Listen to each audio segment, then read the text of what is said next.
muganda wange kati gwobadde tomanyi. Incorrect. Muganda womanyi you are twins. You know, you now you are speaking about those that you know, but we are born 6, so you know only 1. I choose who you know, so it's okay. Bigirwa muganda wange okugenda okuwagira His Excellency Robert Kyagulanyi twagenda olunaku lwe lumu ku boda naye pikipiki twali nyeji omusango ogw'omuvunanya ekisooka ali suspended. Linda topic ya ate oli andeese better serious tobola banze zesirwana notinga kulwana no eno issue teri mu byewalese kakati njakuwa bonobo okomyawo zesirwana notinga era kwongerayo obudde waisha notinga njakwongerayo obudde njabukongera obusoga purposes tobeera biased. Bigirwa ensobi gye yakola very painfully yenyigira mu kutyoboola ekitiibwa ky'obwakyabazinga. Ensonga eyo lwaki tetwagiwaawaaza era twagikwata kisajja kikulu nga bwe twabadde tukutte eno. Okay, epoint eri nti era obwakyabazinga buli aware of that, ne Busoga bali aware, ne bannayuganda abagoberera bali ki bali aware. Ekyokubiri mulekerawo okutulebula n'okulowooza nti pulezidenti waffe pulezidenti omuntu akolagana ne bapapa alikolagana ne Hillary Clinton gogambe ntasobola kumanaginga Busonga nti oli alina mubeera mu matu. Abantu abatasobola simanyi lwaki nnyo begeraageranya ne ku batasobola. Mukaku Lubega ensonga eno eriwo okwanika mpoga waliwo kyolaba ekiri mu yo kyetulaba kungulu nga gwe abatandika Nuubu era yali mu people power era yakola ennyo. Waliwo kyolaba ensonga eno engeri gyekwatiddwamu okwanika mpoga bwenaye kyolaba kyeyoleka ffe tuyinza okuba tulaba kyanaye nga gwera ekyenjawulo kyolaba. Webale nnyo mukulu Zambaali newandiwadde sinyumiddwa nnyo puroguramu y'olwaleero kubanga eringa efuuse shouting contest. Kyendowooza nti si bwe kyandibadde naye katukigumire kubanga ndowooza y'embeera eyatugwira mu ggwanga lino.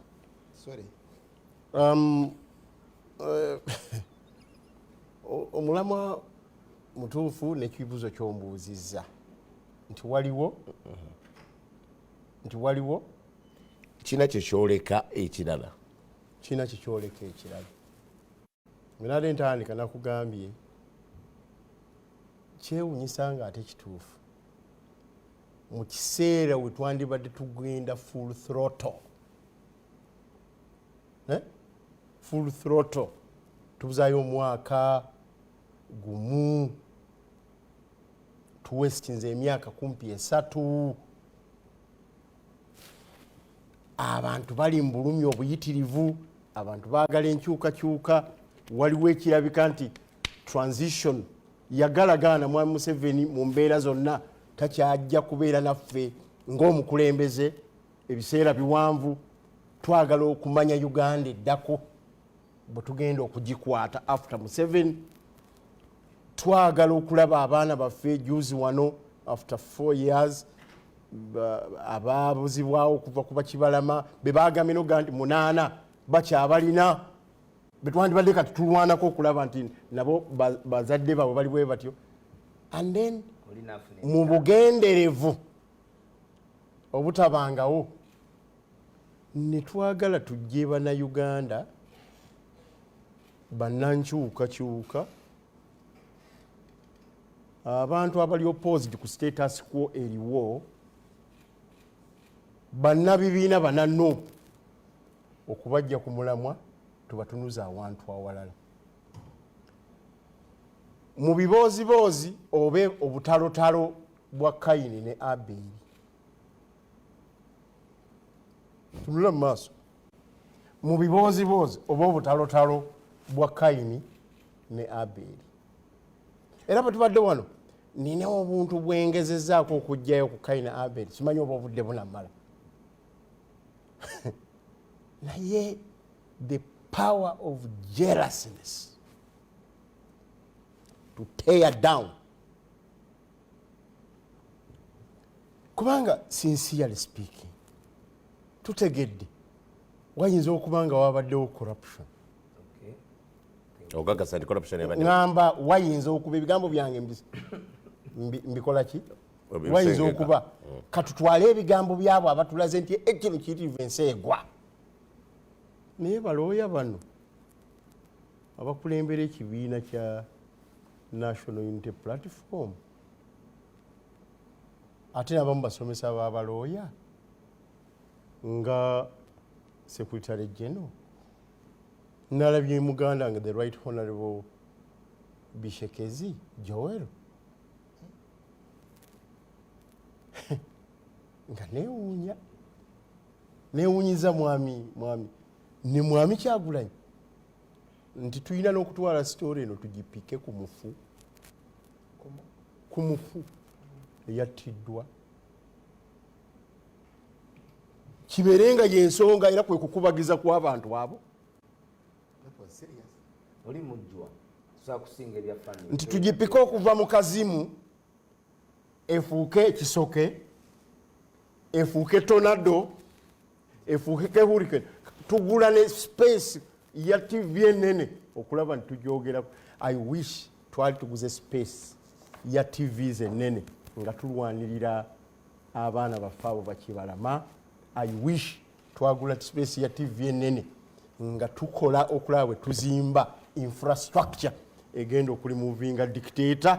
I wish twagula TV enene nga tugandika ti yesaawa eya electoral constitutional political reforms. I wish twagula TV enene ne space na buli lumbe we tugenda ntubagamba nti bannange yesaawa tuzimba amaanyi agatwala ekyo kye tuteeka ku lulimi lwaffe.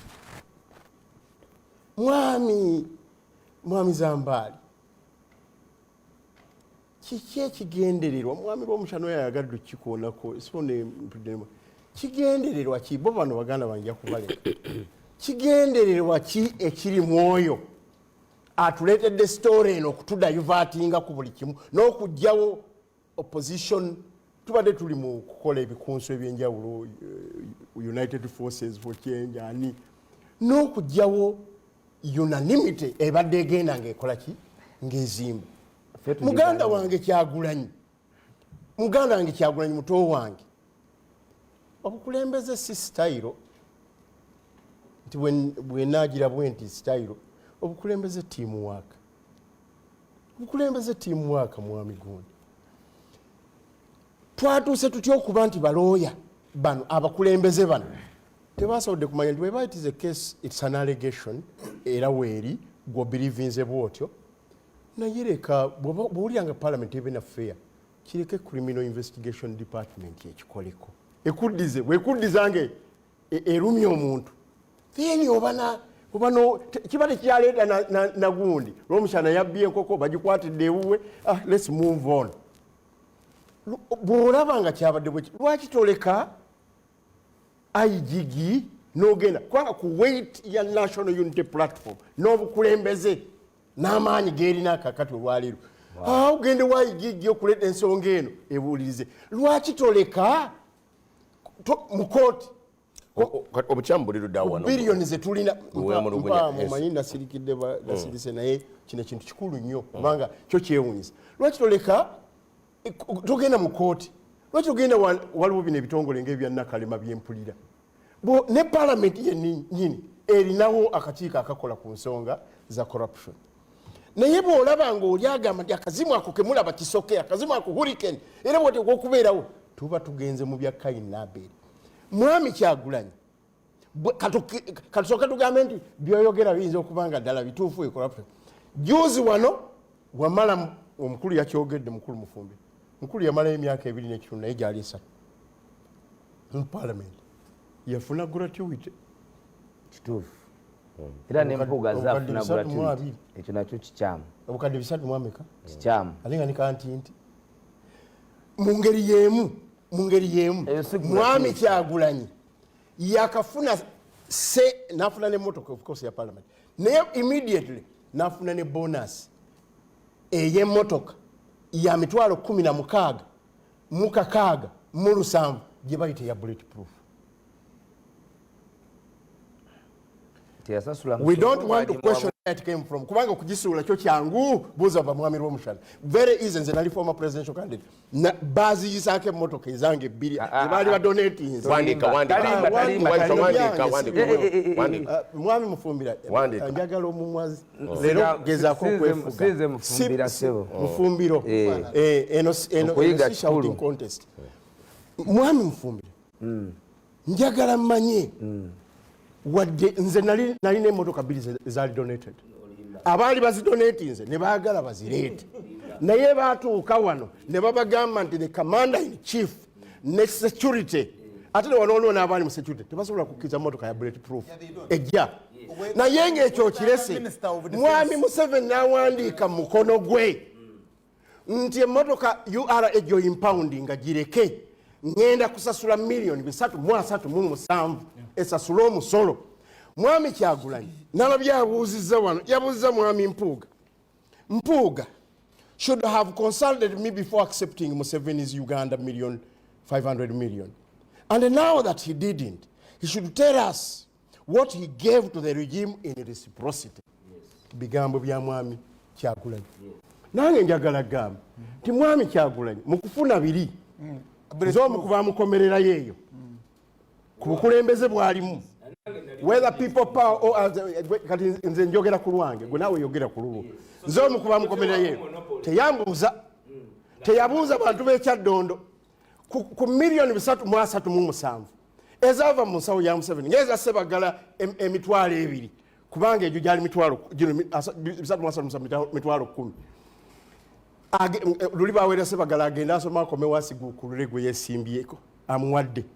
Mwami Museveni anaaba mulungi maama okutuwa $337,000 eza bulletproof ekuume bulungi omuntu nga tegenda nakulwanyira nti oba nga mwami Besigye bwateeka ebigundi ebitayimbwa ku gundi. Naye n'ateebuuza ku lukiiko olukulu ne banna abakulembeze mu NUP ne banna abakulembeze bonna n'alowooza nti zo $337,000 ziteekeddwa okuliibwa n'okubeera ne donation eyo era nga tabuuzibwa. Kibuuzo double standards zaaki Kaini leka Abel Kaini n'abawagizi bo muleke Abel buno obutalo bwa Kaini ne Abel tebugenda kutuyamba. Ekyokubiri tozimba nyumba ya birawuli n'okasuka mayinja ntegeeza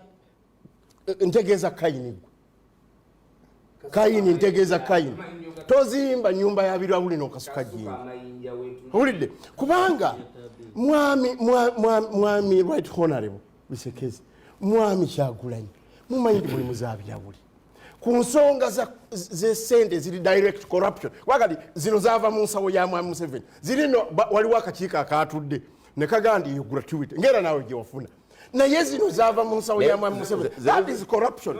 Kakati ye mwami Kyagulanyi kambuuze oyinza okusirikako nga nange kambuuze mukama wange mwami Kyagulanyi bwe kibanga ebitaano byabadde bibi $337,000 bye byali ebituufu. Ekyokubiri twali eggulu kyajjukira bannamawulire baaliyo bayitirivu ne tugenda okumujja okulaba nti asesema okuva mu kooti z'amagye. All of a sudden emmotoka za mwami Museveni zijjanga kamuli twali bababi baali awo mwami Segona yaliwo kubanga tisaliwo mwami Mugisha muntu yaliwo emmotoka ne zimutwala ne mwami Kyagulanyi tubuuziza mwami Kyagulanyi kireka ne mu kiwandiiko kyange. Don't you think now wetaaga okunyonnyola biwateesa ne Museveni okusobola okusesema otuuka n'akuwa ne ssente eza medical bwe bayagala okumanya eza medical buuza mukyala Kabanda eza medical ezakaba naye ng'ensi ekaba kyenjagala ogamba yabuuzaani ffe twaliwo nga waliwo n'abantu byonnyonnyola Honorable Kyagulanyi yasinkana President Museveni eggulu yabatwala babiri ne Babi nga bajja wali ku round about eno kooti ya Guti n'abatwalayo bw'oba oyagala bakubire ekifaananyi mayiro namba okuva ku olwo tubuze Makerere twabuza buli wamu tubuuzizza naye ffe tetwava mu mbeera kuleeta butalotalo bwa Kaini na Abel. Lwaki olwaliro Kyagulanyi ani akuloga mwana wa kitange okwekubanga goolo zino ez'amagwaya ngenda ku ani akuloga Kyagulanyi ani akuloga Kyagulanyi mwana wa kitange gwolina ne sente zojje mu diaspora zotanaba kwanjula ku account za kibiina Mpuuga talina zasoloza bwannamboozi oba omulala naye gwozirina naye bw'obanga tonaba kuzoogera nga ne $1 million namba eva ku mulira ntonaba kujoogera lwaki tomanye kyakitugaziza ensawo sijja kugenda mu ebyo kuba si bya wano njagala tukomye entalo zino eza Kayini ne Aberi twewonye kyamagwaya okwetebanga goolo buli kiseera n'okutta abakulembeze baffe ba Aberi bonna bamalewo Aberi ono mumalewo Aberi omulala omumalewo Aberi omulala kali mwami Asumani basaaliwo bamusudde simple because yayogera ku kyekisiya ababaka ba parliament bonna babagamba mwenna babagula Museveni yabagula wali owagira gundi Fox Odoyi mwana wange Kyagulanyi ani yakuloze mwana wange Kyagulanyi kwegayiridde kakana leka kubeera mu ntalo za Kayini na Aberi tumabisekezi omaliriza sebo ngenda kuwa tofa kanve wa minister Chenalo nakaso waliwo echange bino byonna byoleka ki mu nsonga zetwogerako naye nze kino kindaze okusinziira ko byayogedde kikonfamiza ekyange kituufu kuba tulina abayambi kubanga ono bw'aba yakukkiriza kooti ye n'ekuwa ekibiina nga tusuubira bagenda kiremesa naga nti mukireke kiyitewo n'akuwa emmotoka no mu meeting ekiro tugendamu n'endowooza ega nti oba ate gwe ofuuse Kayini kakati Zambaale nabagamba wano ng'abakulu bano bateekateeka okukola enkyukakyuka mu Loopo ne mbabuulira ki ekinaddako era ndowooza bye bino nga baleetaani tubagamba nti ekibiina kino kigenze kusaanawo kakati onabo Kyagulanyi ne banne bwaba nga baagala kulwanyisa nguzi bwefaanana bwetu ababaka ba Parliament bonna alina okubagoba bonna lwaki abagoba kubanga bw'okwata Parliament bwekwata sente nezikuwa nti zakugula mmotoka olina okukwata sente ezo n'ogula emmotoka era n'ogiraga kati njagala mbuulira abaka Parliament bisente zakugula emmotoka yes abaka Parliament bafuna miliyoni 10,000 bibiri bonna kakati ye nga bwali clean nga takkiriza muntu yenna atakoze kintu kirambulukufu mu kibiina kye tusookere ku babaka ba Parliament nga naye kwali yafuna miliyoni 200,000 n'atagula mmotoka ero kakati ekyo ki ate kati ye kiyakola ate n'ekibi ku mulundi guno ng'amaze okufuuka okukola ekibiina kye kwe kuddira abaka ba Parliament abafunye miliyoni 2 ng'ategeeza gula mmotoka n'abakonjobolako miliyoni ameka miliyoni 10 n'abakonjobolako miliyoni 10 gwe atalya nguzi otegedde nga zaaki yabajjako 10 nga zaaki buli muntu buli member wa Parliament mikwano gye beyajjako 10 abataali mikwano gye nnyo 2 buli member wa Parliament owa NUP ne bwabeewo nabo Namboozi ono bonna bawaayo sente era buli muntu atawaayo sente mulindeeko buli muntu atawaayo sente owa NUP bamuweerezanga ku social media ne bakuba olw'obutawaayo meka banne buli member wa Parliament owa NUP basasula miliyoni 1 okusasula miliyoni 1 mu kibiina si kibi kubanga n'abeena bakola ki basasula naye bano kibabuuza tusasulemu ate 5 gagenda wogula nyaanya mu kibiina wagenda emitwalo ameka 5 kakati gwe onabo Kyagulanyi ezo sente zojjako banne emitwalo 5 zo oba olidde ki kakati awugattako kibayita sente y'omuwoomusolo kubanga bwewabeerawo emmotoka ezibazizze oba ebyobusuubuzi byonna oba ebintu ebyamaguzi byonna URA n'okusolooza omusolo ku buli muntu bw'oyingiza emmotoka ne bakuwa bbiiru President Museveni n'agamba nti ngenda gikusasulira kakati awo ezo sente era n'okkiriza kubanga wali badde ogamba nti bannange nze sigenda onsasule nakoledde mulimu ki sigenda ngenda kunoonya sente nsasule omusolo gw'emmotoka yange n'okwata sente n'okkiriza ne bakusasula emmotoka n'ogijjayo n'okkiriza awo oba okoze eki nabagamba ate njala kati era mbagamba ekyokubiri era mukitegeere buli mubaka wa nuupu eyali omusaale mu kuwagira okulwanyisa ebisiyaga tagenda kudda mu kufuna kaadi ya nuupu omukulu ono akolera ku biragiro by'abali bali abazungu bakama be era kyova olaba olwabadde okudda bwe pa ng'amaze wamulabe bwe yabadde mu mpaka ziye za kaatuwooko naki era bw'oba olaba ekifaananyi kibabaddeko n'ennyambala yokka engoye ziyabaddemu ezo kala zabali babisiyaga kala ziyabaddemu yusi mukole ebisaaki era gwe yabadde ayimiridde naye babadde basajja eyabadde sayidi eno yebbawoono bwabadde bayimiridde kyenkugamba kyekituufu bwoba tomanyi wuliriza genda okole risaaki nze njogedde please nze njogedde nalaba ekifaananyi ekyo nga Honorable Kyagulanyi alina mukyala we njagala Zambali ojjako ono na program omanye ekizibu ekiriwo ekizibu ekiriwo ate unfairness eno okumpita ne muleeta pano nga yonna eri offensive tegenda kumpe napaka tekinamaliriza ogenda kumpe eddakiika 2 nga mugedde sawa kamaliza minisanzirewo Zambali Honorable Mpuuga nga Deputy President owa Buganda mulina okumanya nti abanuupu mwafuna amaanyi nnyo mu Buganda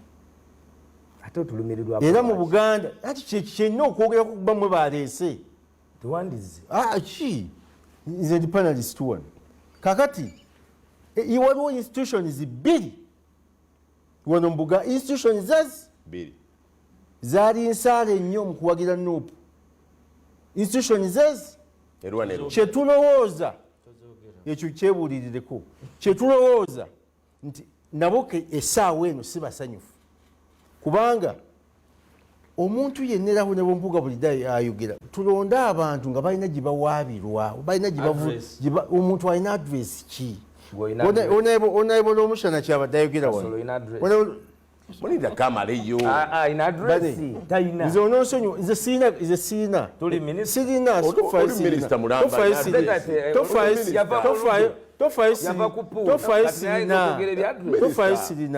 tofayo sirina ne ponti gyembadde nze ngezaako okwogera wano nti omuntu yenna alina adresi nga Honorable Mpuuga omanya ate n'otunuulira nti amaanyi twagajjawa bwabeerawo ekizibu kyosanze gwe ng'olowooza nti eno eyinza okuba ensobi ngazizza omusango olinako ewantu gy'otuuka noga nti bane muganda wange ono ensonga ebadde bweti ne bweti ne bweti nabo ne bagyebuulirirako mututuuze tulabe ne mubabuulira nga ekibiina ekyopposition ekirowooza nti mu myaka egijja oba oli basobola okukwata obuki Onabushya kyabuuza nti nga gwe alowooza nti n'akaluluko gwe waalibadde ofuuka pulezidenti kati singa gweofuuse pulezidenti w'eggwanga n'osanga ensonga eyo ogikwata bw'otyo tiwali bitongole kyotegeeza mu nuupu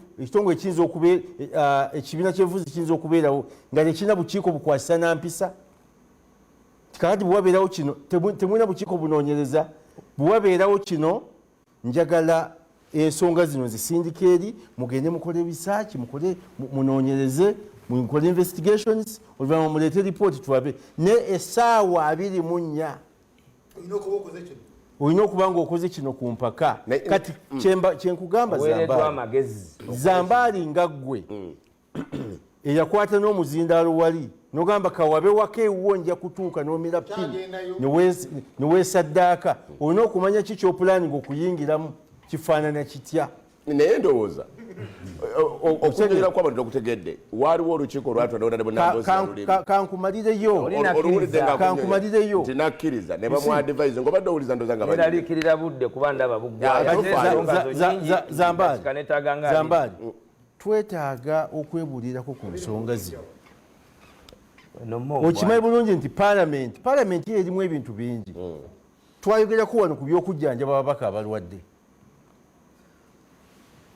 Honorable Bobi Wine yali atutte obuvunaanyizibwa okunoonyereza ku babaka be abalwala sente mmeka paalamenti zebateekako. Kituufu sente ezo zibajjanjaba zigenda mu malwaliro oba zikola birala? Yali atutte obuvunaanyizibwa okunoonyereza ku ekyo. Yali atutte obuvunaanyizibwa okunoonyereza ku ezo ku mubaka. Noga nti biiru namba ya 1.3 billion egenze ku muntu omu. Tiddala eri babeera mu ddwaliro babeera mu apartment nga just bawanvu. Era wali otutenoga gundi gwe sente zino ffenna twejjanjabye ne 1.3 billion ziggwawo zitya sente w'omusolo lwaki zoonooneka bwe ziti. Kati kyenkugamba nti saagala oli aleeta ensonga ekiri mu kino si kulwanyisa nguzi byonyonyola. Waliwo okulwanyisa personality naye ng'ebitaano yabitwala. Waliwo okulwanyisa personality